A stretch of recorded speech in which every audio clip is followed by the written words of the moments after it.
कळंबस्ते गावचा शिमगा कोकणच्या पवित्र भूमीत संगमेश्वर तालुक्यातलं वसलेलं 12 वाड्यांचं एक संघ गाव कळंबस्ते आणि 12 वाड्यांच्या मध्यभागी वसलेलं आई नवलाई देवीचं जागृत आणि श्रद्धास्थान असलेलं देवस्थान. याच देवीच्या साक्षीने साजरा होतो परंपरा, श्रद्धा आणि एकोप्याचा अद्भुत सोहळा शिमगा उत्सव. शिमग्याची सुरुवात होते मलदेवाडी येथील मलदोबाच्या स्थानाजवळून. इथूनच आणला जातो माड, शिमग्याचा मानाचा मानकरी. माड तोडण्यापूर्वी गावातील 5 महिलांच्या हस्ते त्याची विधिवत पूजा केली जाते. मातृशक्तीचा सन्मान करत श्रद्धेनं माडाला वंदन केलं जातं. त्यानंतर सर्व गावकरी माडाला पाया पडून आशीर्वाद घेतात आणि मग सुरू होतो माड तोडण्याची परंपरा. माड जमिनीवर पडताच कोकणकर मंडळी सज्ज होतात.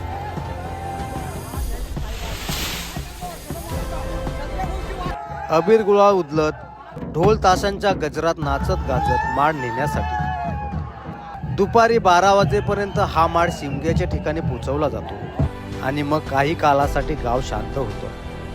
पण सायंकाळी 3:30 वाजता पुन्हा एकदा उत्साहाची लाट उसळते. कोकणकर मंडळी शिमग्याच्या ठिकाणी एकत्र जमतात. ढोलांच्या तालावर पालखी नाचवली जाते. परिसर दुमदुमून जातो जयघोषाने. दुसऱ्या बाजूला गुरुवांकडून माडाची विधिवत पूजा केली जाते.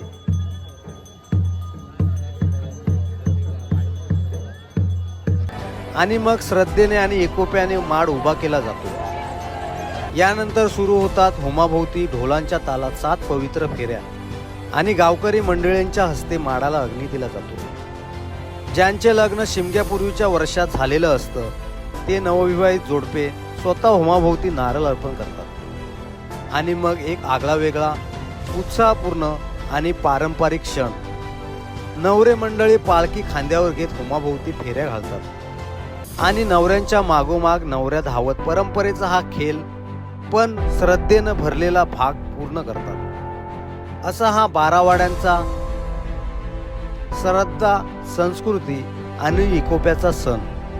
कळंबस्ते गावचा आई नवलाई देवीच्या कृपेने साजरा होणारा भव्य आणि दिव्य शिमगा उत्सव. आई नवलाई देवी की जय. शिमगा आला रे आला, शिमगा आला रे आला.